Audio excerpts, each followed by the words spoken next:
Kemudian masuk. Assalamualaikum warahmatullahi wabarakatuh.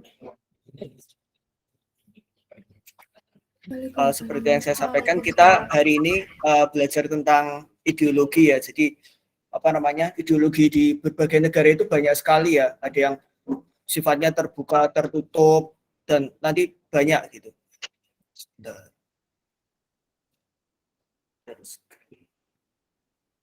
Kemudian nanti kalau ada waktu, nanti kita sekalian membahas mengenai UUD kita ya, UUD NRI 45, kemudian struktur ketatanegaraan kita seperti apa, garis sekalian, karena mohon maaf sekali, saya kan sama seperti dosen muda lainnya itu masih CPNS, jadi kita masih latsar gitu.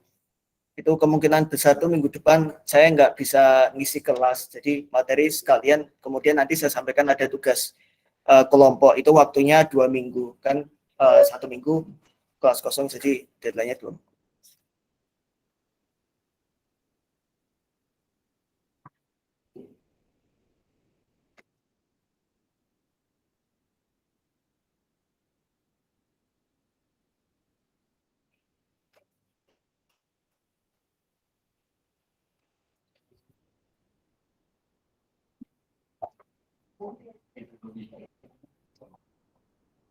Ini terlepas dari menurut ahli siapa macam-macam, ada yang bisa jelasin nggak? Ini sorry nih yang offline dulu ya, yang di kelas ada yang bisa jelasin nggak ideologi intinya apa ya?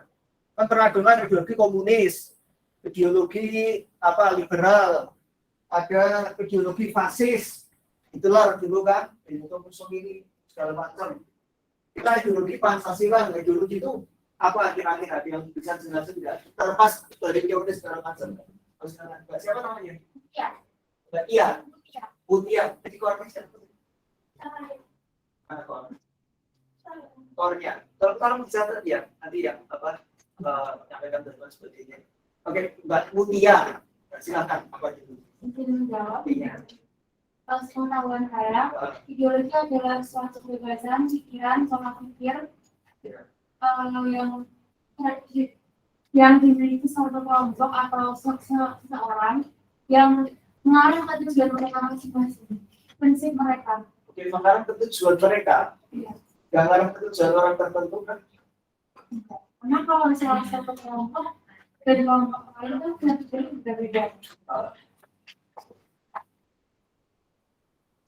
Sorry, saya tak lihat Google itu kayak apa ya kelihatannya di layar itu. Jadi ideologi itu berarti tujuan mereka, maksudnya tujuan mereka itu tujuan semua orang di situ atau orang tertentu? Lebih ke prinsipnya sih Pak. Iya, maksudnya kan tadi mengarah untuk tujuan mereka. Nah, mereka yang dimaksud baik itu mereka semua orang di wilayah itu, atau mereka orang-orang tertentu, atau mereka siapa? Mereka memiliki ideologi yang sama. Iya. Jadi menurut Mbak Du, semua negara itu ideologinya pasti mencerminkan semua masyarakat di situ.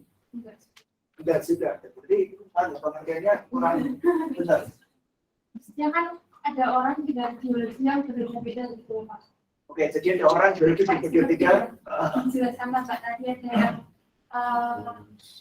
yang komunis dan lain-lain, dan yang dengan ideologi itu memiliki prinsip yang 11-12 dengan samanya.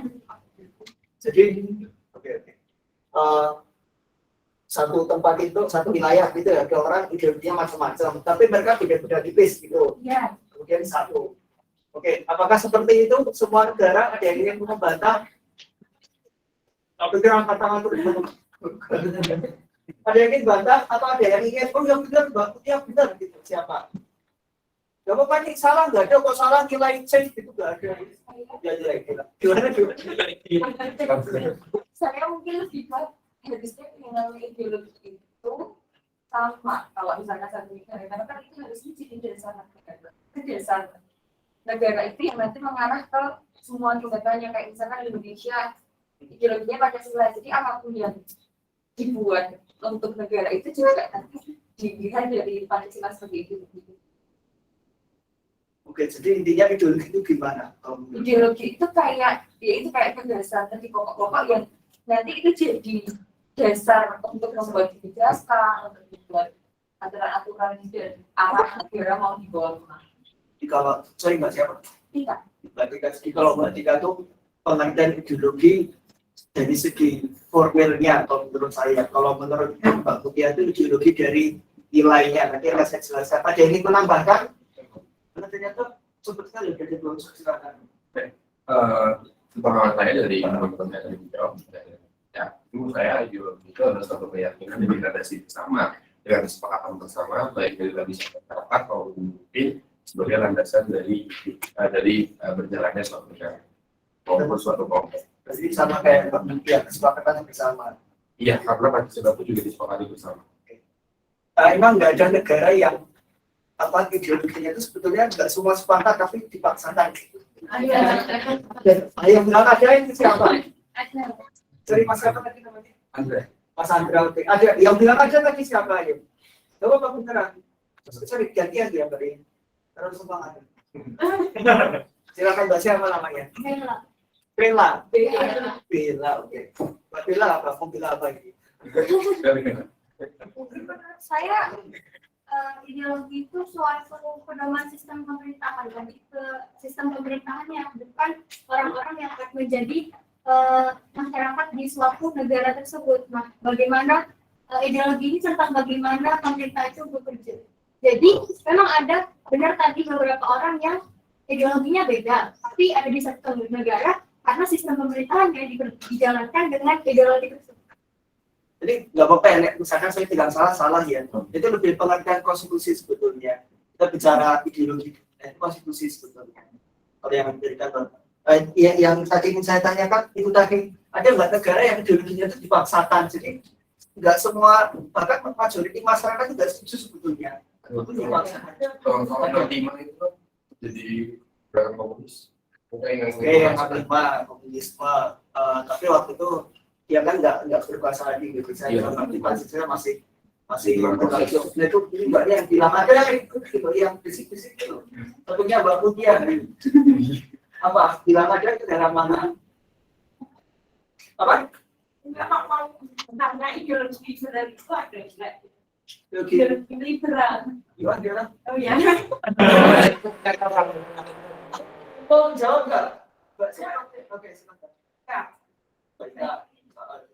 Tapi menurut saya ideologi itu adalah landasan dasar yang digunakan untuk suatu negara untuk mengatur seluruh rakyatnya itu.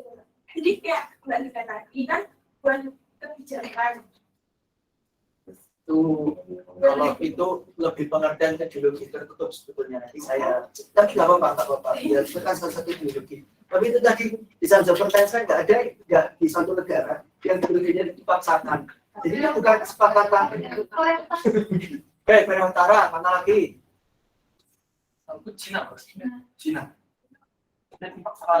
oke masih mana Bio Oke, selain itu ada nggak? Atau mungkin teman-teman silakan mencontohkan dulu pernah ada negara apa gitu? Itu silakan.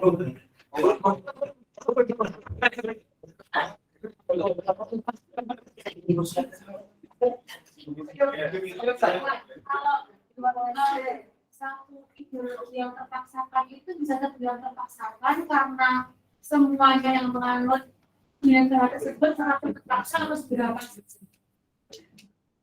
Ya, itu tergantung. Makanya nanti kalau ada yang bisa nyebutin contoh, nanti saya jelaskan. Karena tergantung sikon. Oke, ada yang bisa? Kalau enggak ya udah ini saya jawab salah satu bentuknya. Sistem Pernah nggak pernah? Misalkan gini apa? mungkin sistem Soviet. Yugoslavia. Oke, itu menurut Mas itu ideologi yang dipaksakan. Pas dari Itu sampai tadi yang belum presiden siapa? Jadi dia bilang di Soviet.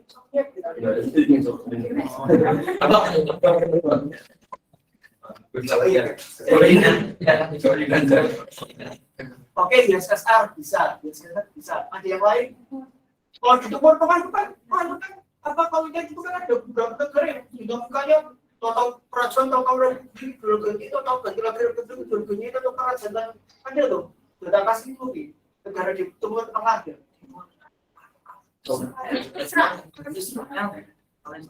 Israel, Palestina, saya contoh Mesir.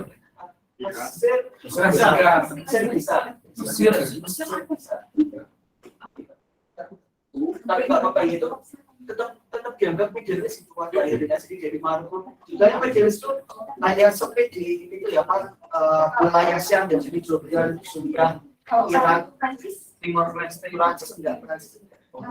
Kalau Timor Leste itu dia pengen merdeka sendiri itu malah termasuk ke dalam perbedaan ideologi atau gimana? Soalnya kan dia pengen merdeka. Tiga case lagi sih itu apa dilewati dari pemerintah. Oke, ini saya contohkan. Misalnya dulu di Irak atau Iran,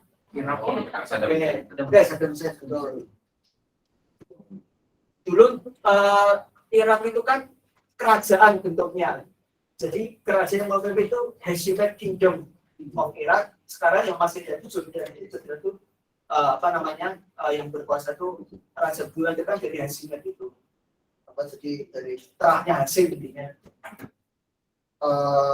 Irak itu dulu masa Saddam Hussein kan ada namanya Ba'ath Party, ideologinya ya sama seperti Suriah sekarang. Ba'ath Party jadi partainya belum berkuasa. Nah itu banyak yang mengatakan itu contoh ideologi yang dipaksakan.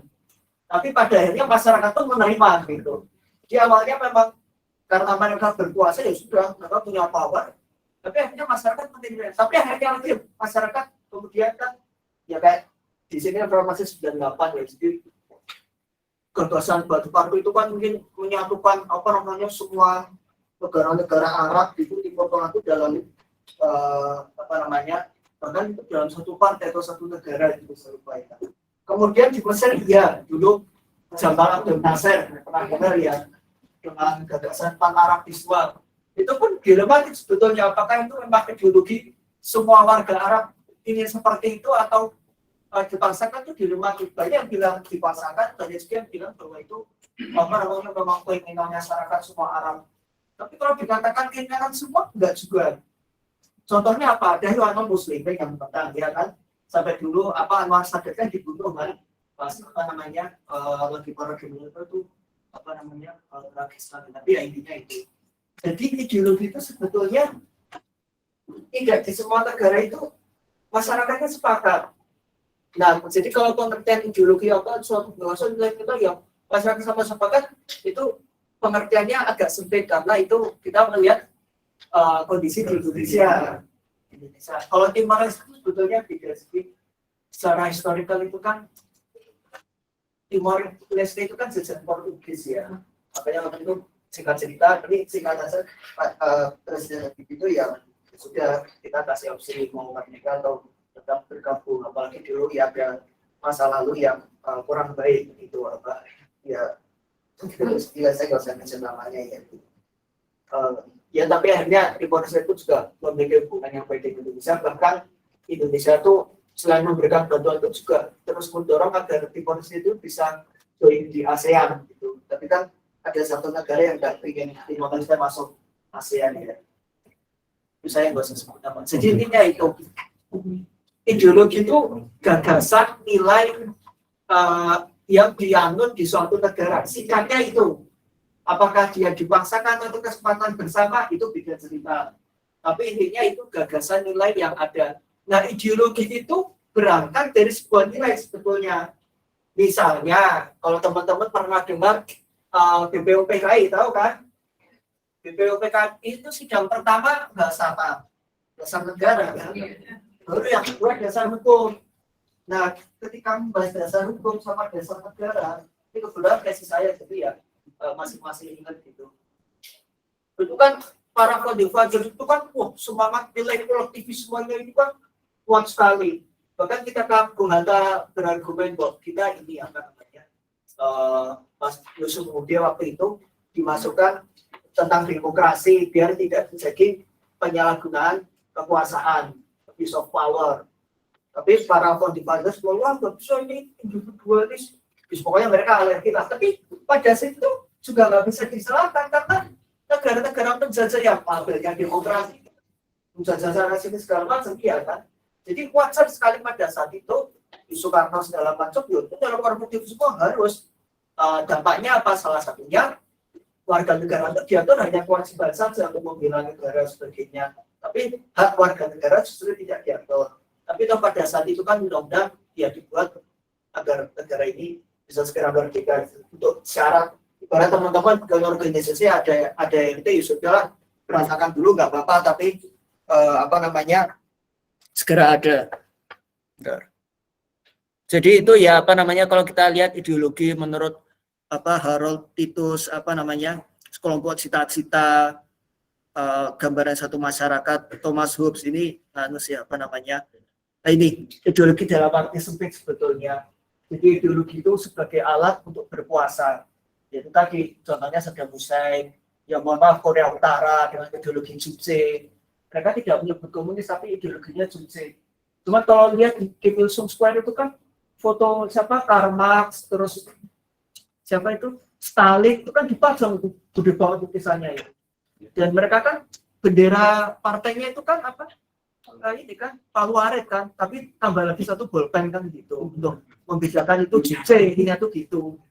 Padahal ya sebetulnya nilainya sama, dia berangkat dari komunisme kalau menurut saya ya gitu. Dan komunisme itu kan beda banget sama Indonesia. Jadi kalau teman Indonesia komunis sangat nggak beda.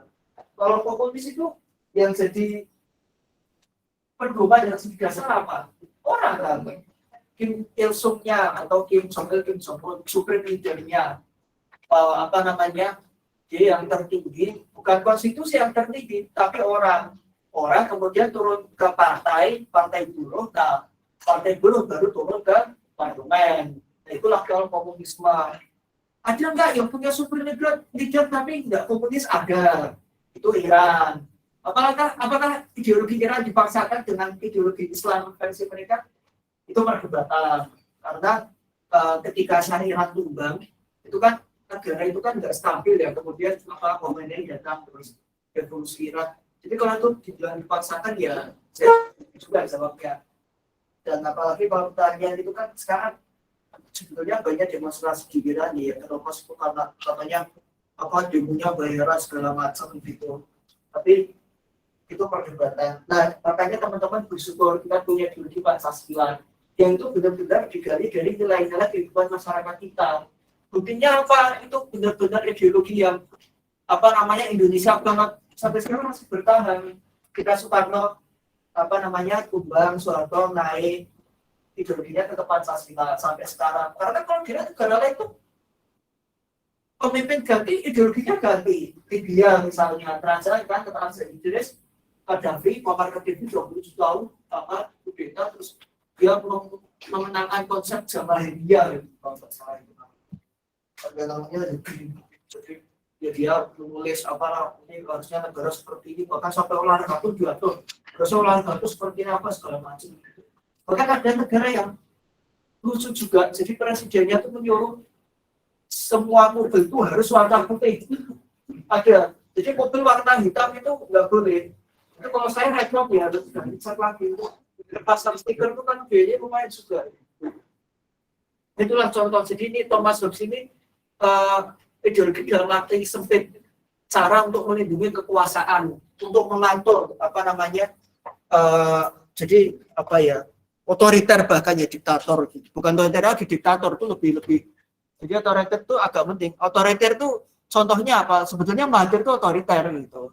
Tapi dia pada saat itu saat Prime Minister keempat yaitu untuk kebaikan negaranya, toh berhasil kan membawa negara Malaysia selamat dari krisis ekonomi tahun 98 itu, karena kan berusaha segala macam. Itu kalau diktator beda lagi.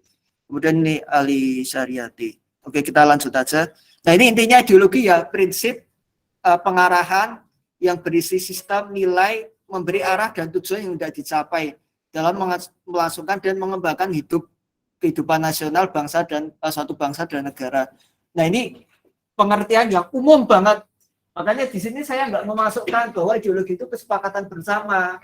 Karena banyak negara yang masyarakatnya itu sebetulnya nggak setuju, tapi ya udahlah, saya juga nggak punya power kan. Nah ini unsur ideologi, ada gagasan, keyakinan, dan nilai. Ideologi itu mendasari kehidupan bersama bagi satu kelompok.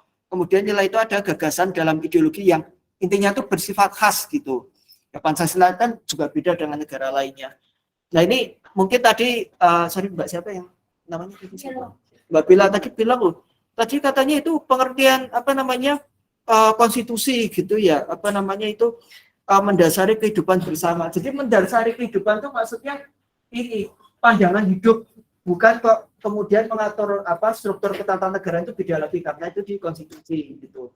Tapi di sini ideologi itu yaitu pandangan hidup. Misalkan kalau komunis itu wah liberalisme itu jelek, liberalisme sama wah komunis itu nggak benar gitu. Kalau Ronald Reagan apa namanya suka dulu bikin jokes itu kan gitu kan, apa namanya kalau di negara saya tuh bisa dobrak meja bilang ke presiden nggak benar sampai yang apa namanya ngatur negara. Kemudian yang USSR bisa juga, kok bisa, oh iya kita datang ke desnya sekretaris jenderal gebrak bilang saya nggak setuju cara Ronald Reagan membawa Amerika gitu. Jadi apa kebalik ini ya gitu, itu goyonannya Ronald Reagan itu kalau pernah dengar. Ini pelaksanaan ideologi. Nah ini secara objektif, secara subjektif. Kalau kita objektif jelas ya, bahkan Pancasila itu kan juga sebagai ilmu pengetahuan, kajian ilmiah, karena dia ada metode objek sebagainya, bukan spontan, tahu Pancasila ada, bukan orang tiba-tiba bangun pagi mikir apa gitu. Itu kan benar-benar kajian gitu. Bahkan kalau teman-teman mengikuti sidang BPUPKI, itu kan ada perdebatan ketika Soekarno memasukkan nilai nasionalisme, maksudnya kemanusiaan gitu. Jadi apa namanya itu ada yang menganggap bahwa itu individualis, itu nggak bisa individualis. Makanya ya sekarang pasti yang kita kenal sekarang itu gua udah sudah tahu pokoknya sampai sekarang itu. Kemudian itu ideologi, ada ideologi konservatif kontra ideologi reformis. Profesornya nanti saya jelaskan berikutnya aja. Sebetulnya enggak begitu, ini sini untuk tambahan pengetahuan aja. Nah ini ciri-ciri ideologi mengandung satu teori komprehensif, mempunyai rencana tentang kelembagaan sosial politik secara abstrak dan umum, menganggap bahwa realisasi rencana tersebut akan memerlukan perjuangan mencari pengikut yang loyal, meminta komitmen ditujukan ke masyarakat luas. Nah ini ditujukan ke masyarakat luas, jadi masyarakat belum tentu setuju. Nah, ini mungkin ada tanya lagi, ini mempunyai rencana tentang kelembagaan sosial politik. Nah, tadi apa namanya kok katanya struktur ketatanegaraan nggak benar, karena gini ideologi itu nanti akan menentukan struktur ketatanegaraan ya itu nanti diatur di konstitusi. Nah maksudnya di sini mengatur kelembagaan itu kurang lebih gini, misalkan komunis itu tadi disebut leader, baru turun ke partai tunggal, itu juga kan Xi Jinping. Partainya dulu, partai buruh, kemudian baru parlemen. Jadi parlemen itu di bawah partai dan leadernya gitu, Korea Utara gitu. Tapi kalau apa namanya struktur komunis seperti itu nggak akan ditemukan di negara yang bukan komunis gitu. Misalnya apa di Indonesia jelas, atau di Amerika bahkan mungkin kan gitu. Mereka itu kan bahkan menerapkan separation of power. Jadi legislatif sendiri, eksekutif sendiri juga menjalankan fungsi yudikatif kalau nggak salah, kemudian ada fungsi apa federatif gitu ya. Tuh kalau nggak salah dikenakan siapa itu. Kalau di Indonesia beda lagi, kita distribution of power, apa namanya, makanya ada checks and balances. Kenapa distribution of power? Karena presiden memang tidak membuat undang-undang, tapi bisa mengusulkan rancangan undang-undang. Itu bukti distribution, jadi ada pembagian kekuasaan, bukan benar-benar sering terpisah begitu. Nah ini ideologi terbuka ya, ajaran mendasarkan sistem nilai yang tidak dipaksakan gitu, dan luas melainkan digali dari harta dan rohani moral. Ideologi tertutup ini ajaran ini tidak boleh dipertanyakan lagi, kebenaran tidak diragukan, dogmatis dan a priori. Jadi ya ini beda sekali ideologi terbuka dan tertutup. Bahkan ideologi tertutup itu kan dalam penerapannya negara itu akhirnya mengisolasi diri sendiri kan gitu. Karena dia yaitu tadi apa soma subsitu untuk menjaga kekuasaan saja, bukan untuk apa namanya kesejahteraan masyarakat. Nah, ini ciri ideologi tertutup, tidak diambil dari masyarakat, bahkan dari pikiran elit tertentu gitu. Tapi saya nggak bisa menyalahkan seutuhnya ya. Kalau kita belajar Korea Utara itu kan sebetulnya kasihan sekali. Dulu kan Korea kan kerajaan. Apa kira ini jadi ada nama tuh? Pada nonton Netflix nggak? Tahu film Kingdom? Ada yang tahu nggak? Tidak tahu. Coba cari ya. Apa di Netflix Kingdom? Apa? Oh, sorry itu. Saya episode di luar. Iya, Kingdom namanya itu. Itu apa menceritakan yaitu fotonya berubah virus macam-macam sekarang corona dan sebagainya. Tapi itu menggambarkan bahwa dulu itu orang kerajaan dan kerajaannya sangat kejam ketika seperti itu. Apa namanya dari yang saya tahu itu belum saking kejamnya di internal itu orang yang benar-benar tapi biasa sih berhasil itu ya yang benar-benar membangkang studi. Ketika Jepang menjajah ya mereka nggak punya kekuatan yang cukup kan. Korea jatuh, nah Kim Il Sung dulu ikut prajurit sama teman-temannya untuk menyelamatkan diri lari ke Cina yang minta bantuan kosong lari jadi memang mereka menyelamatkan diri gitu. Ada bantuan Cina kita harus ini Korea ini biar bisa merdeka bebas gitu. Ya udah oke kita bantu tapi ya tadi ideologi komunis gitu. Jadilah partnerku. Jadilah diriku kan. Nah, ketika Cina bantu dan USSR ya waktu itu ya komunis datang. Nah, Amerika waktu itu bahaya, akan di perang dingin. Wah ini bahaya nih komunis pengaruhnya meluas nih di kontra lewat Korea Selatan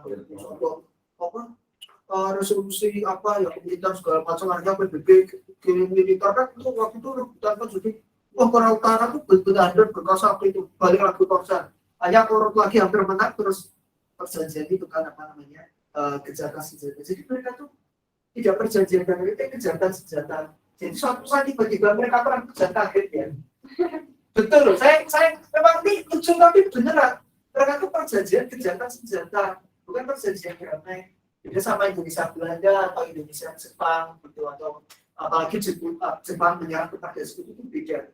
Ini benar-benar mereka itu cuma juga kita sepakat untuk tidak perang. Jadi suatu saat mereka dua. Ya sudahlah. Apalagi ya kekuatan nuklir itu kan tidak boleh diabaikan ya. Nuklir sekecil apapun itu ya punyanya Korea lah, punyanya siapa Iran lah, Pakistan lah, Amerika lah, Cina lah, Rusia lah. Bisa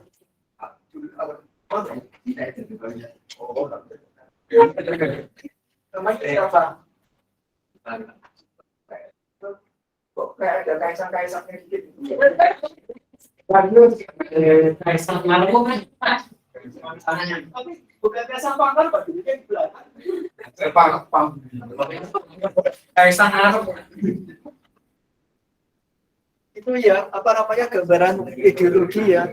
Jadi teman-teman harus bersyukur ya kita itu nilai Pancasila itu benar-benar digali dari masyarakat kita dan masih berlaku sampai sekarang dan kita bisa merasakan kehidupan yang bebas dan bertanggung jawab gitu. Nah ini macam-macam ideologi. Nah ini kalau pernah tahu ya USSR sama Amerika liberalisme, sosialisme, komunisme, Marxisme, Leninisme, fasisme, feudalisme itu apalah itu kan fasisme atau juga ada itu panarabisme, Islamisme itu ini nanti itu ada ya kemudian itu menyimpang ya karena itu kan dari situ kan akhirnya ada yang ekstremis bahkan jadi terorisme ya itu ya sebetulnya sangat disayangkan membawa agama untuk kepentingan politik praktis sehingga malah kekerasan padahal ya kalau di agama Islam itu kan kita sebetulnya nggak mengajarkan kekerasan dan bahkan membutuhkan benar-benar diharamkan gitu. Kemudian itu Jamaria itu yang Gaddafi itu. Saya lanjut slide. Nah ini liberal ya udah tau lah. Adam Smith, John Stuart Mill. Nah ini apa namanya, kalau liberalisme itu kan wah, pokoknya kebebasan individu, terus pokoknya apa namanya punya hak apa macam-macam. Makanya guys juga gitu. Kalau kita lihat apa namanya Amerika itu kan, ini jujur aja, mereka itu kan sangat memaksakan ideologi mereka untuk diterapkan di berbagai negara. Artinya ketika Amerika memaksakan dukungan sekolah apa itu kan ya berarti bukan diterima masyarakat secara luas negara itu kan. Dipaksa ya, jadi betul dipaksakan. Ya inilah apa konsekuensinya di itu. Kalau kita bilang Freeman juga, katanya preman itu kata Freeman sih, kata benar dari sosial kontrak, terus semuanya harus ada kesepakatan kapitalisme free market. Jadi kalau teman-teman lihat apa pergambaran bebas itu ya gambaran individualisme, tapi dia tidak harus sebuah ideologi ya. Jadi individualisme itu kan nilai, nah nilai kemudian ideologinya liberalisme. Tapi apakah nilai individualisme itu anaknya itu atau hasilnya itu harus ideologi liberal? Tidak. Perdagangan ekonomi itu sekarang nih saya tanya teman-teman, kalau diajari pas SMA ekonomi ada Smith yang diajarkan iya kan? Iya kan? Ekonomi apa namanya modal sebesar-besarnya otomatis besar-besarnya ya kan? Itu sebetulnya dibantah sama bulat kan loh. Makanya ada koperasi, tolong gotong royong, tapi koperasi ya sekarang ya iya seperti itu. Tapi itu kenyataan bahwa nilai individualisme itu sekarang memang mendominasi. Makanya wajar kalau dibilang wah, Amerika negara maju, Inggris negara maju. Kan sejarah, penulisan sejarah itu kan tergantung siapa yang berkuasa ya kan. Gampangnya, masa Soeharto naik, Soeharto bilang apa? Saya berbagi. Terus bilang Soeharto udah lama ya kan. Udah Soeharto nggak pernah bilang saya udah lama kan nggak pernah. Iya kan? Yaitu penulisan sejarah tergantung siapa yang berkuasa kan gitu. Dulu misalnya ketika Bani Umayyah, Bani Abbasiyah berkuasa, ya beda lagi penulisan sejarahnya mungkin dia kan. Kemudian Eropa bangkit yang namanya Umayyah Abbasiyah jatuh pecah jadi kesoni macam-macam, ya beda lagi ceritanya ya kan. Nah itu gambaran ekonomi kita sangat kapitalis dan mau nggak mau kita harus mengikuti, yaitu gambaran individualisme itu kayaknya di semua tempat ya. Mungkin soalnya Korea Utara gitu ya. Bahkan Korea Utara kan menolak vaksin kan, saking striknya itu. Karena itu benar-benar berbahaya. Kalau bantuan itu pasti ada maunya. No freelance pernah gimana? No freelance gak ada makanan gratis, gak ada bantuan tuh benar-benar bantu itu gak ada. Tapi kenyataannya memang gitu. Dan Soekarno kan gitu kan Guntur X kan gitu. Tapi kenyataannya memang bantuan itu kebanyakan memang ada kepentingannya gitu. Untuk menyebabkan individualisme atau menyebabkan LGBT gitu. Saya nggak usah mention organisasi tertentu, tapi ada. Dan itu tugas pemerintah ya, benar-benar kita tetap berhati-hati. Bukannya kita itu tidak terbuka, tapi itu kan tidak sesuai dengan nilai-nilai dan norma-norma kita kan. Masuk penyimpangan seperti itu bisa dibenarkan. Kemarin kan saya jelaskan kan, kalau teman-teman dengar di laptop itu, saya pernah kebutuhan yang kita sangat tugas itu. Jadi saya sampaikan ya nggak bisa lah kita nggak menerima ideologi itu, tidak menerima ini ya saya bilang ya cari deh hebat lah. Ya cewek cowok hewan jantan kita kutub utara selatan juga ada karena ibu bapak gitu kan.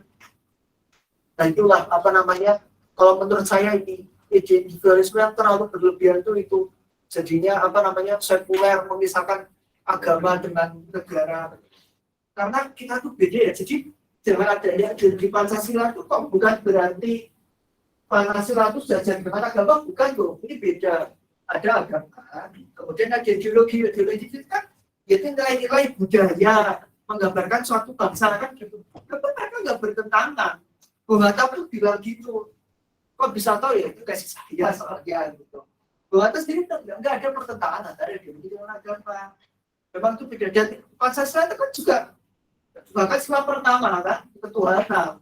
Jadi kita benar-benar menghormati apa namanya keyakinan yang ada. Nah kemudian dituangkan di UUD kan gitu ya kan apa namanya konstitusi tertulis kita keberagaman agama itu. Ada struktur ketatanegaraan, hak asasi apa aja. Nah kemudian ini sosialisme. Nah sosialisme itu menurut saya ya sebetulnya beda dengan komunisme. Jadi kalau agak udah mahal itu mungkin gambarnya kurang begitu enggak ya.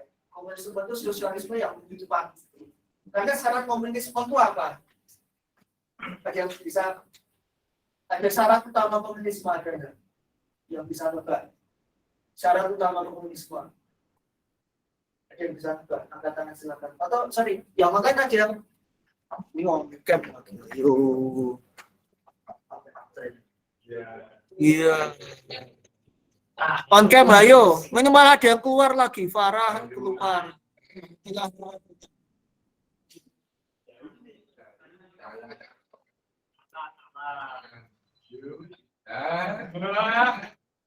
Balik. Oke, yang di. Oke, ini ada yang nongol Mbak Novianti mohon jawab nggak? Kira-kira apa namanya ciri utama komunisme itu apa? Dengar gak ini? Tiga.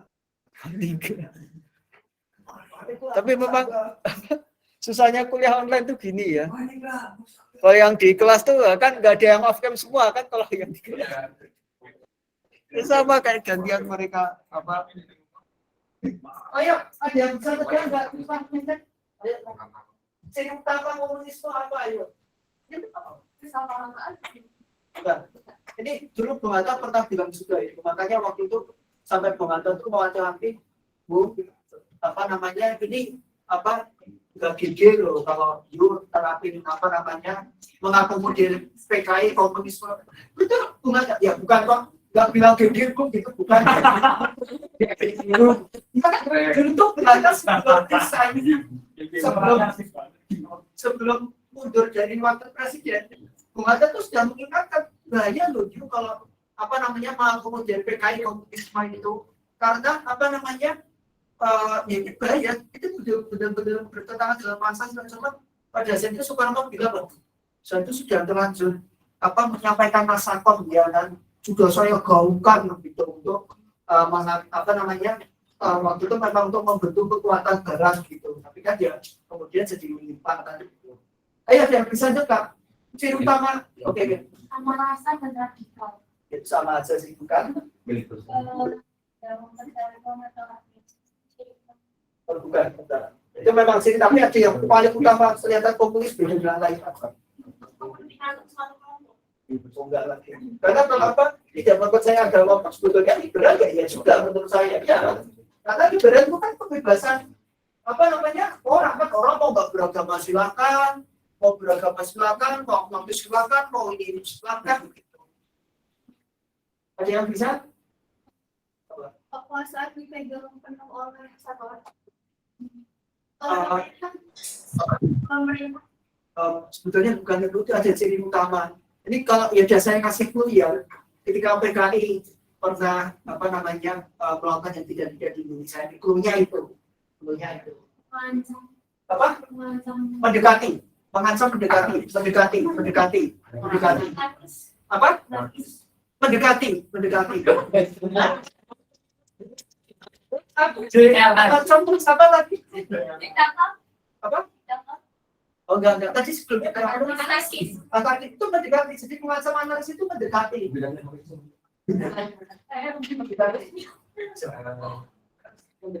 ini berarti ya saya kasih lagi terkait cara terkait cara gitu. Jadi kelompok komunis yang beda dengan ideologi lainnya.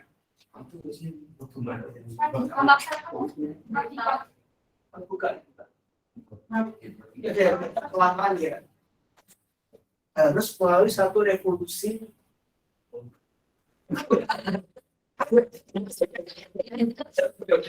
Nah, tapi pengertian revolusi ya.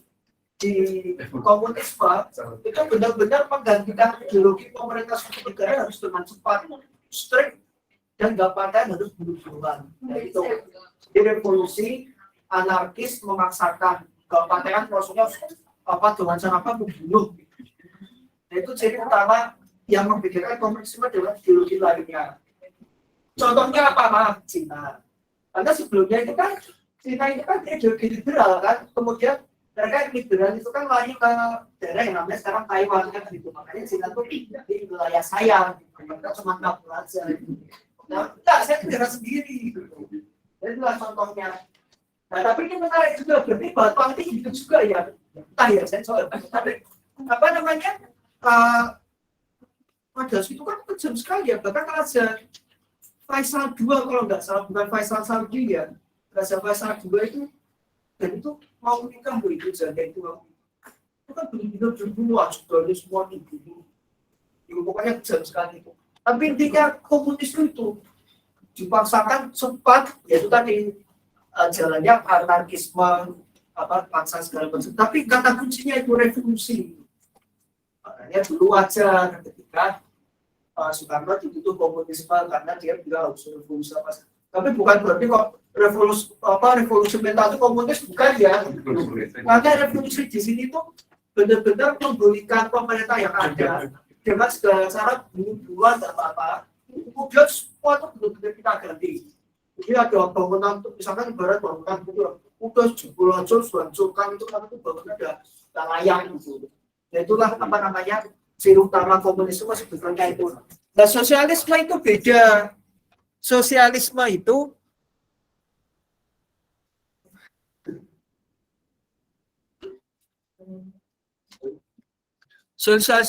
gini, intinya kepentingan untuk semua kelompok. Makanya ketika Fidel Castro tanya, Bung, gimana nih biar kita GG kan gitu, biar kita jadi negara yang benar gitu. Yaitu tadi kekayaan alam yang ada tuh, you kelola semua, keuntungannya untuk sekolah, untuk pendidikan segala macam. Dan mereka kan ini pendidikan, kesehatan itu kan gratis kalau saya lihat kan. Contoh lain apa? Sri Lanka. Sri Lanka itu sebelum krisis ekonomi ya, kan mereka kan mengatakan demokratik sosialis people atau sosialis Sri Lanka. Itu pendidikan gratis loh, rumah sakit gratis, apalagi puskesmas gitu ya. Tapi pendidikan itu gratis, sama kesehatan itu. Cuma dia itu salah kelola negara jadinya sekarang seperti ini. Itulah ciri-ciri sosialisme. Korup begitu juga, korup pendidikan kesehatan gratis. Tapi ya itu tadi mereka mengikuti segi sosialisme yang bergeser ya itulah gitu. Terus sebetulnya banyak Saddam Hussein, zaman Saddam Hussein itu bahkan istri kain gratis. Katanya kan nggak gratis, ya pokoknya murah banget lah gitu. Dan itu sampai pelosok loh. Jadi teman-teman ada kata dulu zaman Saddam Hussein ke Irak itu sampai perbatasan negara itu listrik air itu pasti ada, nggak ada kok pemadaman bergilir, apalagi penyalaan bergilir itu nggak ada di Irak. Nah ini menarik juga, kayaknya kemarin sudah saya sampaikan alasannya kenapa Saddam Hussein menyerang Irak itu katanya karena kekayaan airnya Irak kurang dan makanya mereka menyerang Iran gitu. Jadi benar-benar kekayaan alam itu, yaitu tadi pasal 3 itu sebetulnya membuat nilai-nilai kolektivisme. Sebetulnya cenderung sosialisme ya, dan di undang-undang pokok agraria kita kan itu juga 5 itu pokok agraria. Itulah intinya kolektivisme itu untuk kesejahteraan bersama gitu. Jadi nggak ada terus korporasi mereka investasi untuk keuntungan kita sendiri, itu sosialisme tidak mengenal itu gitu. Sesungguhnya yang benar-benar konsekuen gitu ya. Nah terus ini komunisme. Nah ini ya di Kim Il Sung Square itu, yaitu maksud saya tuh foto Stalin sama Karl Marx itu. Ini kalau gerangannya ini makanan tradisional di negara kita. Nggak ada makanan ya, memang nggak ada makanan. Kan dulu tapi untuk segera penduduk kan pada tahu kan Mikhail Gorbachev presidennya terakhir meninggal itu kan ada wawancara itu saya nonton. Jadi dulu itu sebetulnya sebelum biasa sebelah itu sebetulnya ditawarkan sama para mungkin maksudnya menteri pergi gitu udah kita jamin kita jadi USSR itu tetap apa namanya, kita bisa bertahan, ada makanan cukup apa segala macam, tapi ya waktu itu kondisi berbeda. Nah inilah apa namanya, komunisme, revolusi dengan itu tadi anarkis, memaksakan sampai berdarah-darah, pokoknya revolusi dalam pemahaman mereka. Dan apa namanya, komunisme lahir itu kan karena saat itu kan tahun revolusi industri ya, tahu kan revolusi industri, banyak digantikan dengan alat, kemudian orang kehilangan pekerjaannya, frustrasi, kamus memanfaatkan dalam tanda kutip kondisi itu menyebarkan apa namanya, paham komunisme. Dan orang waktu itu kan wah semangat, kita bayangkan mereka ya kurang lebih wah saya bisa menguasai itu, padahal nanti mengurusi ke satu orang. Nah ini komunisme. Jadi komunisme itu beda dengan kita itu kan apa, kemudian ada Pancasila, ada UUD kan negara berdasarkan hukum dan nah kemudian UUD itu mengatur ada presiden, ada parlemen, MPR, DPR, DPD, ada apa yudikatif, mahkamah konstitusi, ada auxiliary state body atau auxiliary state organisasi itu ya apa lembaga negara di luar pemerintahan, di luar pemerintahan eksekutif, di mana dia itu menjalankan tugas tertentu yang pemerintah itu juga nggak bisa, misalnya election kenapa kok eksekutif dianggap tidak bisa? Karena election di bawah eksekutif, electionnya pasti tidak independen ya kan? Contohnya apa? Contohnya sekarang saya tanya, contohnya negara yang pemilunya itu di bawah eksekutif.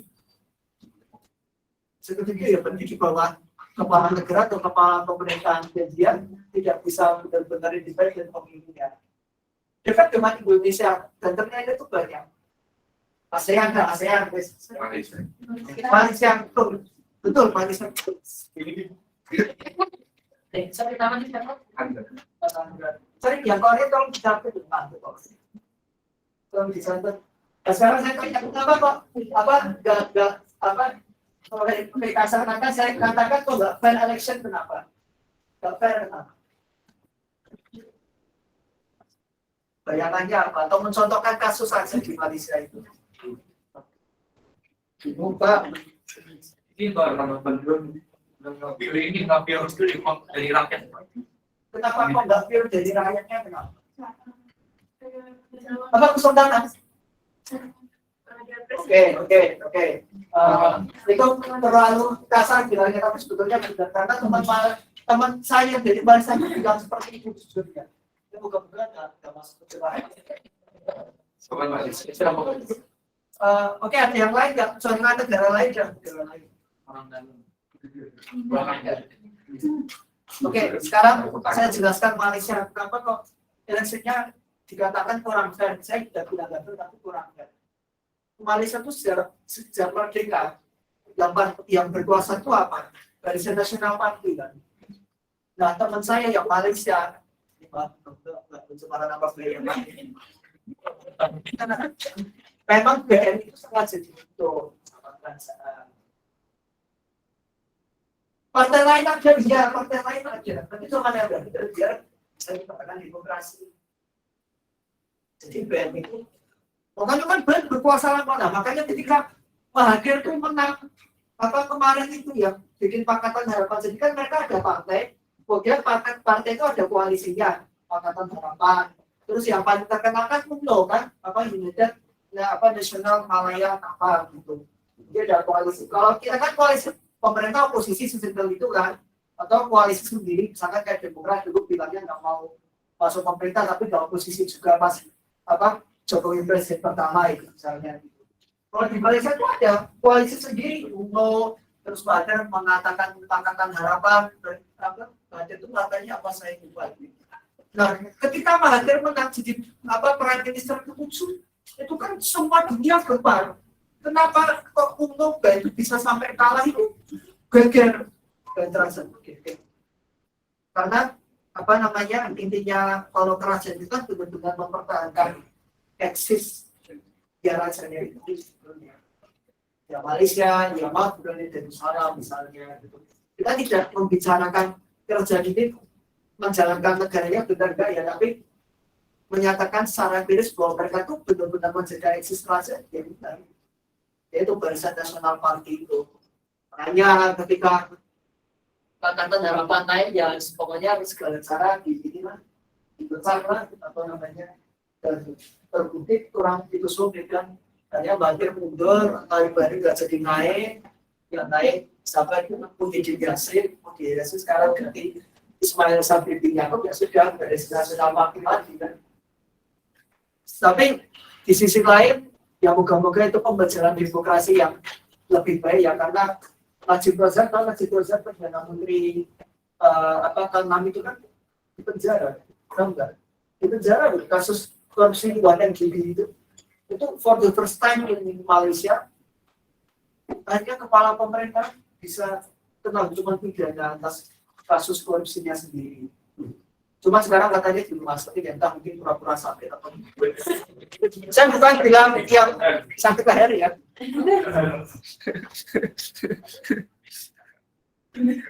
Nah ini intervensi.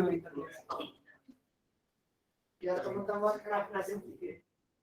Ini bisa tebak, karena kalau dia bisa tebak, wah itu. Jadi dulu tuh ada anak kecil nih usia 4 tahun. Oh, Bandung.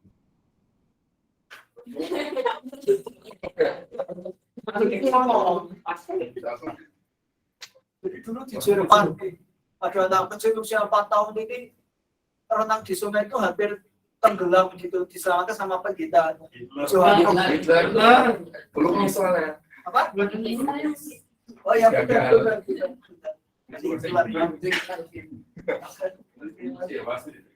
Dan konon katanya Hitler itu sampai dewasa pun nggak bisa berenang katanya gitu ya, mungkin kemampuan orang beda-beda ini apa dilematis ya. Tapi oh iya ada yang saya sampaikan teman-teman, ini penting, ini di luar materi saya sih ya, bahwa teman-teman lihat pemimpin diktator bahkan yang kerja di luar, siapa lagi Gaddafi, siapa lagi Kim Jong, kita berangkat ke Kim Il Sung ya, Kim Il Sung. Terus pernah dengar Idi Amin, Uganda, Idi Amin belum ya, Idi Amin. Terus pemimpin kejam siapa lagi, pokoknya banyak ya. Itu dulu masa kecilnya tuh sangat kejam.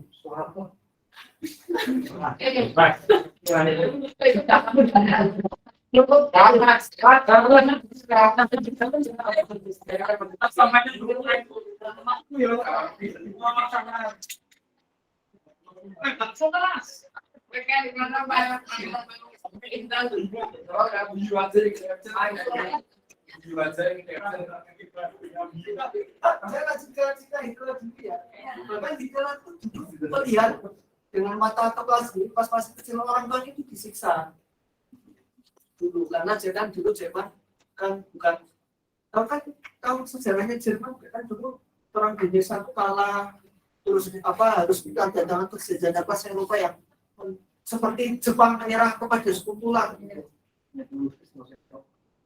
Dan masa Hitler itu kecil sangat kejam. Dia Gaddafi itu orang tuanya itu kan dia bukan merantau ya, kayak tradisional banget, jadi tidak satu tempat, makanya masa kecilnya itu sangat berat gitu.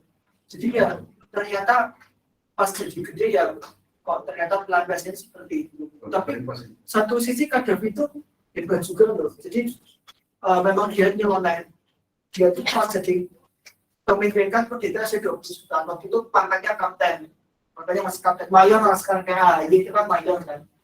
Jadi perwira menengah dari nanti pada kudeta tidak berdaya itu kudeta Raja Idris I gitu. Waktu itu saat pemimpin dia bersumpah, pokoknya saya tidak akan memberikan orang tua saya rumah sampai semua rakyat di Libya, maksudnya semua kepala negara di Libya punya rumah. Itu bukannya dia kejam sama orang tua ya, jadi dia tuh ingin menceritakan bahwa Libya dulu itu sangat terbelakang. Kayaknya cuma di teman Raja Idris sendiri, bukan untuk mengembangkan negara. Bahkan masyarakatnya yang masih itu loh, pindah satu tempat nggak pernah pakai tenda itu loh. Nomaden itu apa namanya, masih ada Nah itu penjelasannya dia. Dan dulu uniknya saat dia masih muda, masih awal-awal dia berpimpin. Dia tuh ini apa? Kalau setiap Sabtu Minggu setiap weekend, kalau orang mungkin Jakarta Bogor, dia dari Tripoli ibu kota ke Sirte, dan itu jauh. Itu kayak Jogja Jakarta, kalau pokoknya jauh lah. Udah jauh belum pasir lagi. Kita sendiri lagi. Jujurnya kuat banget itu. Dia tuh kesentan cuma gitu, apa namanya bapak ibunya yang masih tidur di tenda bahkan. Makanya kalau teman-teman selesai video kadang video ke Amerika itu apa namanya malah bawa tenda bawa unta itu memang beneran gitu. Dia menunjukkan apa identitas Libya dan itu. Makanya terus pakaiannya kan unik juga kan itu kadang gitu. Ini kita lanjut ya. Ini ideologi fasisme. Jadi fasisme itu pokoknya bangsa dia itu di atas segala-galanya.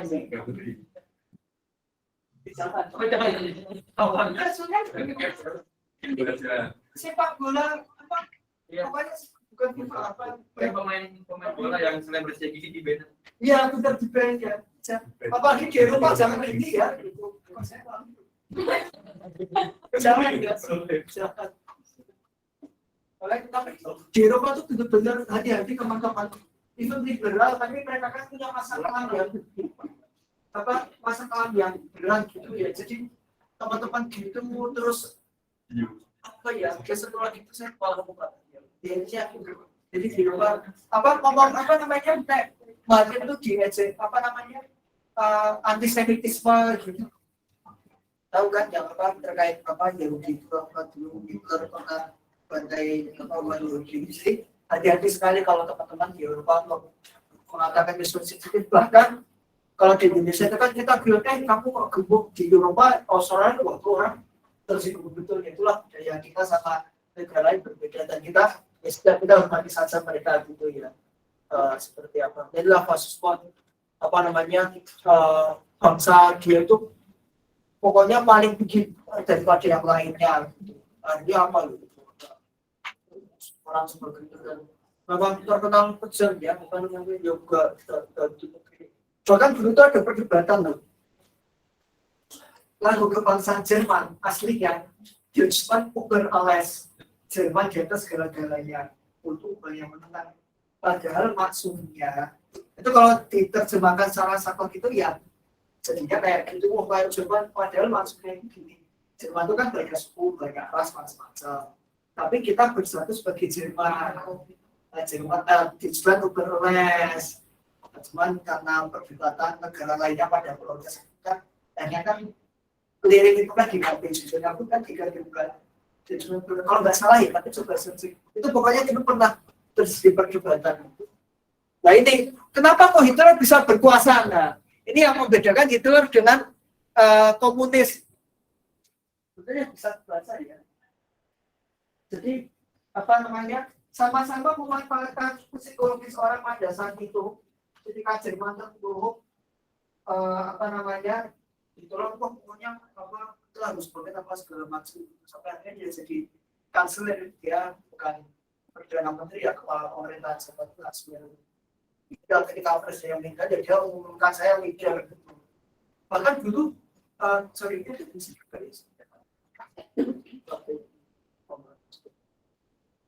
berarti nggak saya tulis. Jadi dulu tuh dia ini partai kecil lah, partai kecil yang orang nggak tahu apa.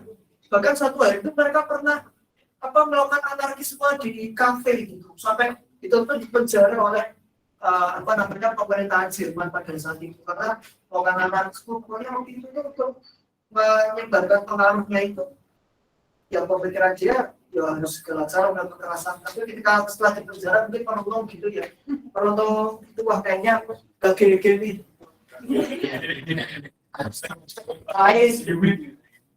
Cara lain sama teman-temannya gimana nih caranya gitu. Nah kita lihat ada psikologis orang Jerman itu pada satu macam-macam kita manfaatkan itu personal kita harus pokoknya Jerman macam-macam. Nah singkat-singkat partainya tuh sangat populer ya, sempat populernya bahkan itu tadi ketika dia diangkat menjadi kanselir Jerman, partainya itu terbesar nomor 2. Dan itu makanya Bung Hatta itu wanti-wanti kalau PKI ini jadi kekuatan besar ya dia pasti akan menguasai Indonesia, akan mengganti Pancasila. Soekarno pertemuan nggak bisa aku udah jual naskah kopi ada apa ceritain itulah kita jadi kanselir kok itu waktu itu langsung apa diktator enggak jadi dia berusaha menyusun kekuatan ya udah presiden saja dari itu tapi kita menyusun kekuatan ini kita harus itu teman-teman harus itu ketika presidennya meninggal dia langsung mengumumkan saya memimpin kalian ya jadilah yang tapi nganu nggak di sini teman-teman ada yang meyakini nggak kalau Hitler itu matinya di Indonesia katanya di Garut. Oh dia bilang Garut juga kan. Terus ada yang meleset, ya dulu apa Hitler tuh Muslim kan nggak sih Hitler gitu apa? Nah inilah teman-teman belajar dari ideologi tadi itu bersyukur ya. Oh ya sebelumnya apa perlu dibahas ideologi lainnya Juche sama Iria nggak usah ya udah ngantuk udah kan. Aduh. Jadi ini apa Pancasila sebagai ideologi terbuka ya aktual, dinamis, antisipatif. Bukan berarti kita tuh suatu saat akan menggantikan Pancasila enggak, tapi Pancasila tuh bisa mengakomodir nilai-nilai budaya kita dan bisa mengakomodir juga perubahan situasi yang ada. Karena Pancasila itu kan juga kerajaan dunia, dia bisa dikaitkan Pancasila kalau di penerapan teknologi seperti apa, atau yang pemerintah yang dia sekarang ada korporasi yang berakhlak gitu ya juga apa namanya sebetulnya menunjukkan Pancasila itu dinamis dan itu bagian dari bela negara kita yang bahwa ini akan Pancasila sebagai ideologi kita dan pasal bagi bangsa. Untuk bukan ideologi bukan cuma dasar ya suatu perbedaan dan lain-lain. Kita sampai seberapa harusnya? Oh ya udah. Ini seperti nasib kita ke UUD ya. Ideologi terbuka, idealistis, normatif, realistis. Ini dimensinya, ini teman-teman pelajari ya. Nah ini UUD. Teman-teman bisa, teman-teman pernah dengar konstitusi? Pernah dengar UUD ya? Pernah bersama. Sekarang saya tanya, konstitusi dan UUD itu sama atau beda? Karena ada orang yang bilang konstitusi dan UUD itu sama. Jadi jangan terlalu strict sama slide ya. Bahkan tidak cuma bikin banyak orang yang bilang bahwa konstitusi dan UUD sama. Ada yang mau berpendapat.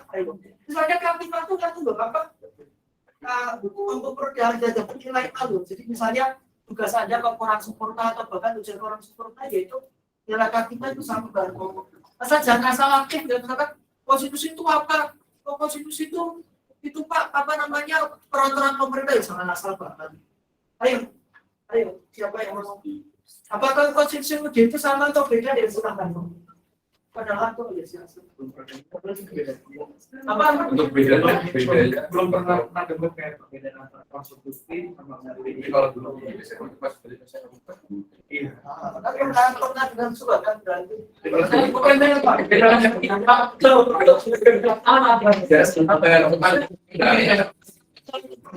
Pertanyaannya saya sederhanakan. Konstitusi itu intinya apa? Atau bisa digambarkan dengan contoh seperti apa? Gitu. Konstitusi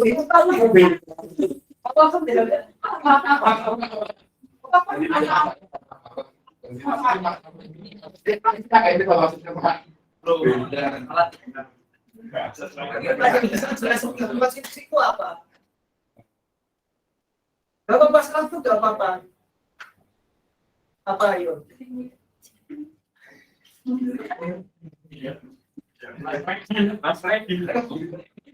Konstitusi itu apa? Sampai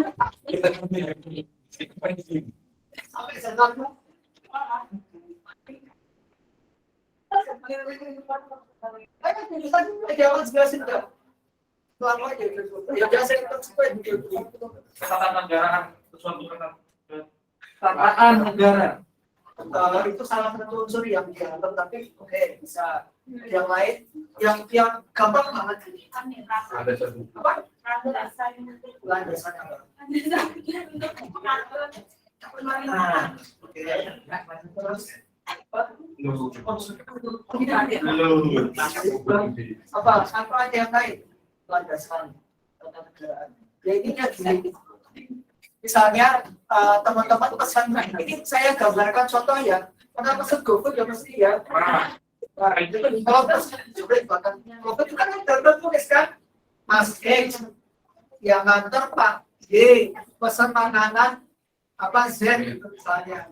Artinya apa? Kesepakatan kan?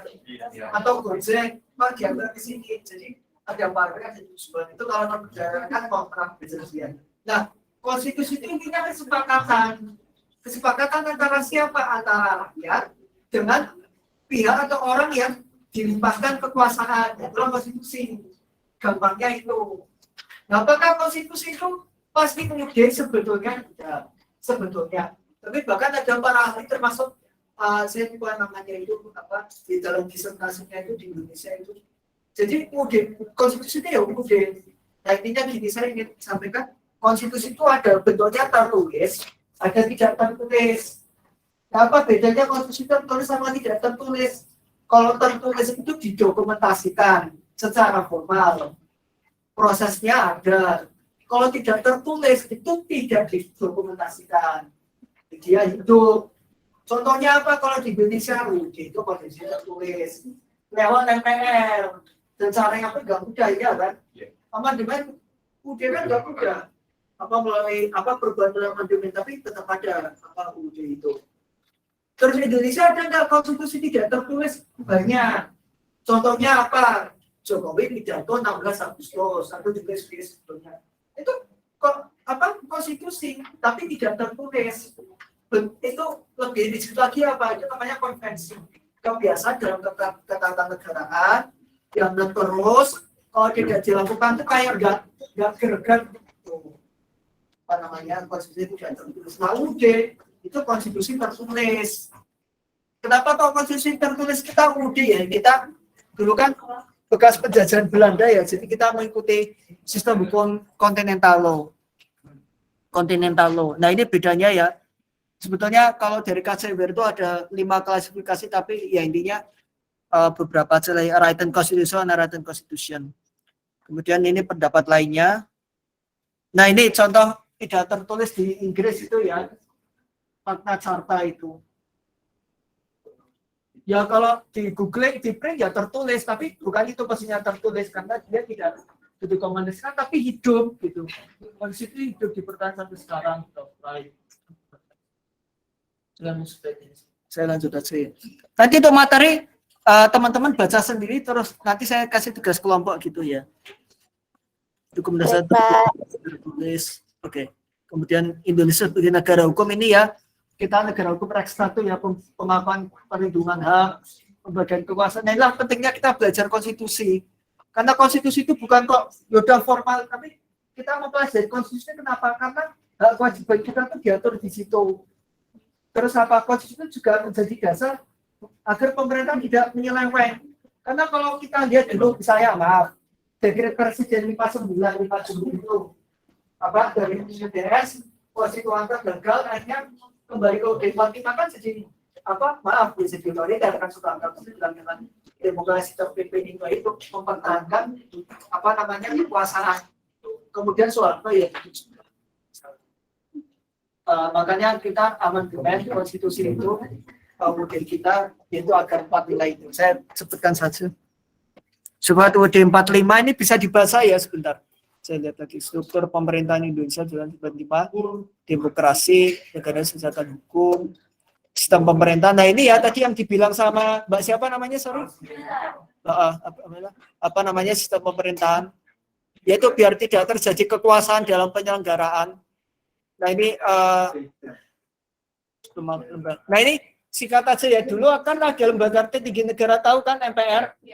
Lembaga tertinggi negara, kemudian presiden sebagai mandataris MPR, yaitu kemudian menimbulkan penyalahgunaan kekuasaannya. Jadi presiden itu merasa dia benar-benar mewakili negara dan tidak ada yang ngawasi ibarat kata gitu. Ya impactnya yaitu Soeharto sempat otoriter begitu. Nah, makanya sekarang tuh lembaga tinggi negara. Presiden, Parlemen, MPR, DPR, DPD, Komisi yudisial, ada MKMA sebagainya gitu. Kemudian ini hierarki. Nah ini teman-teman nanti baca aja. Tapi intinya ini. Jadi yang tertinggi itu UD ya. Baru ada TAP MPR, itu TPR yang masih berlaku. Nanti bisa di-searching sendiri. Kemudian ada undang-undang, tahu undang-undang ya. Undang Dikti apalah, undang-undang ASN. Kemudian peraturan pemerintah pengganti undang-undang itu kalau DPR lagi masa reses nggak bersidang, tapi presiden harus mengeluarkan undang-undang yaitu Perpu gitu. Makanya kan kita distribution of power. Jadi dalam hal tertentu presiden bahkan bisa membuat semacam undang-undang. Kemudian ada peraturan pemerintah, peraturan presiden, perda, provinsi, presiden kabupaten kota. Nah ini tebak-tebakan sedikit aja tapi moga-moga nggak lama. Ada nggak negara yang sampai sekarang itu presidennya itu bisa membuat undang-undang dan banyak presidennya itu kena kasus korupsi dan di penjara betul. Ada yang bisa lupa nggak? Nggak, presiden di penjara. Ya. Ayo, bisa tebak. Saya yakin teman-teman kaget karena banyak yang mengidolakan negara ini. Kemudian apa? Iya, konser itu kalau dilihat, kecuali menjadi dan menjadi di atas belum ya. Tapi setahu saya yang sekarang bapak atau yang dulu? yang dulu. Ya itu ada presiden konser pertama itu kan di penjara kan. Lagi apa korupsi kan, jadi banyak. Kok kenapa bikin presiden undang-undang kok jadi nggak benar? Misalnya gini teman-teman, ada perusahaan pengen investasi, nah ini perusahaan investasi biar dipermudah, izinnya macam-macam kan harus berdasarkan undang-undang kan. Nah, yang buat presiden lah sudah, jadinya abuse of power itu tadi. Oke, ini hierarkinya. Ini dibaca sendiri aja ya, atau mungkin di pembelajaran berikutnya. Nah, saya ingin share. Oh, ini harusnya ada kelas ya. Oh, oke. Sebentar. Tadi ini dia.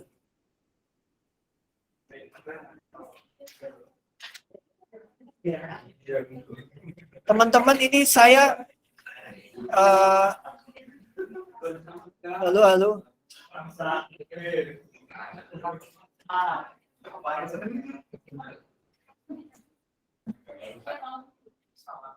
Bentar, saya bingung ini kira-kira bisa diterapin nggak ya?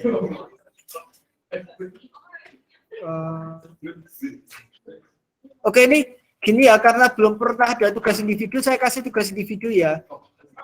Jadi tugas individu pertama, tolong didengarkan. Tugas individu pertama tuh ini simpel aja. Bahkan Microsoft Word 1 halaman, saya nggak masalah. Intinya gini, teman-teman kan sudah belajar ya tentang Pancasila atau ideologi. Teman-teman cari satu kasus, misalnya itu tadi kalau di Iran party itu contoh ideologi tertentu itu condong komunisme tapi nggak komunisme. Ya teman-teman ambil salah satu kasus kemudian dianalisis 1-2 halaman masalahnya. Yang penting saya pengen lihat substansinya tuh tentang artinya apa sih ini teman-teman tuh benar-benar paham kita tuh sudah belajar apa. Bisa tentang ideologi, bisa tentang konstitusi kita, bisa tentang dulu demokrasi terpadu itu nggak benar atau teman-teman mau bilang kok demokrasi terpadu itu dalam rangka menyelamatkan negara, teman-teman nggak masalah. Tapi ada analisisnya dan logis ya. Jadi tentang apa Pancasila, demokrasi terpadu, ideologi, silahkan itu tugas kelompok pertama. 1-2 halaman. Tugas individu pertama sih. Tugas individu kedua ini saya minta tolong ya. Saya ngemes-ngemes subscriber ceritanya. Jadi saya tuh Lasar itu kan harus bikin inovasi. Nah, saya itu memperkenalkan konsep video namanya. Jadi pembelajaran fleksibel, interaktif, digitalized and integrated gitu. Intinya apa sih Kak? Saya cuma ingin memanfaatkan media yang ada, Google Meet, YouTube. Nah ini salah satunya YouTube ini, gitu. Jadi tugas teknisnya tuh gini. Satu, saya itu ada 2 channel atau di subscribe gitu ya.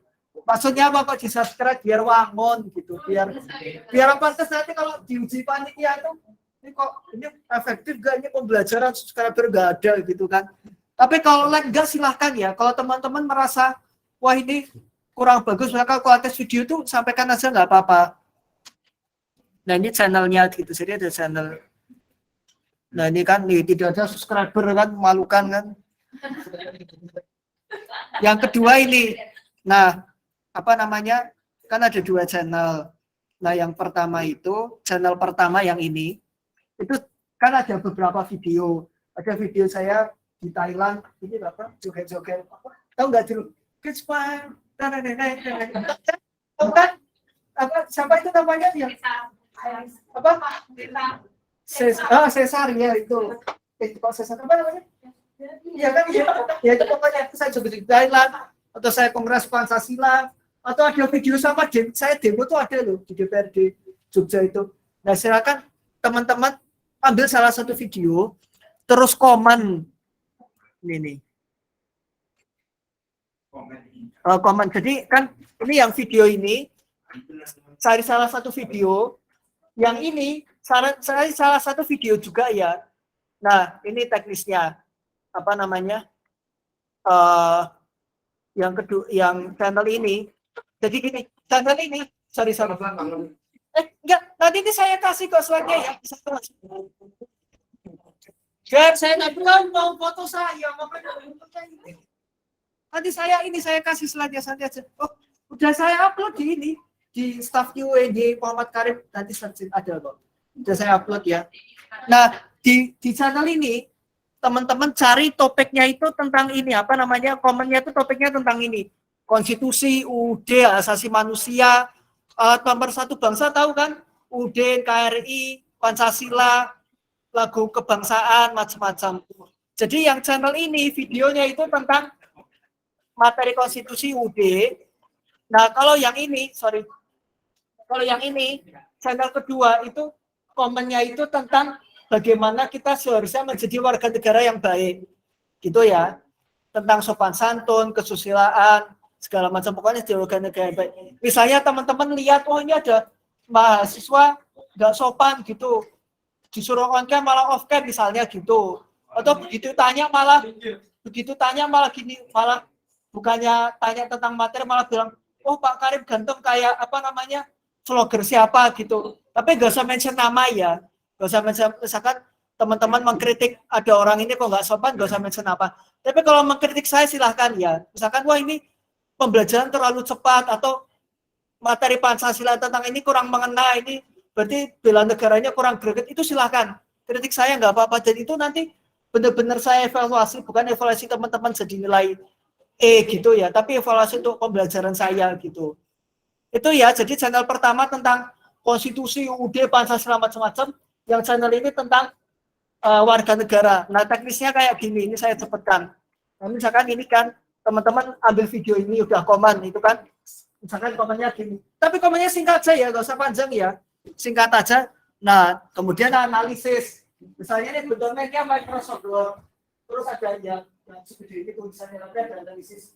Bahkan kalau teman-teman ada teori, nah itu bagus sekali gitu. Jadi harusnya seperti apa atau oh saya mendukung ini sesuai teori ini atau ini nggak sesuai menurut teori ini apa itu silahkan gitu. Intinya gitu ya. Itu dalam bentuk Microsoft Word silahkan, dalam bentuk PowerPoint silahkan, bentuk file jadi mind mapping bersabang silahkan. Tapi itu dijadikan satu file gitu ya. Jadi bayangan saya ya yang memungkinkan ya Microsoft Word atau PPT kan gitu. Itu ya bisa dipahami tugasnya ya. Tugas kelompok nanti dulu ya, kata saya kasih 2 sekaligus tugas kelompok nanti dulu. Nah nanti tugas kelompok kemungkinan akan saya tentukan dari tugas individu kalian ini. Tolong jangan lupa juga kasih nama ya. Jadi nama, nomor ide mahasiswa, kelas apa, kelas mata kuliah ini kelas B ya. Kelas C, cukup kelas yang C, nilai A semua ya. Kelas C terus apa, dosennya siapa, terus tanggalnya ya, tanggal diplomnya kapan. Itu aja ya teman-teman. Oke, terima kasih apa namanya atas kehadiran teman-teman. Tugas individu ada 2.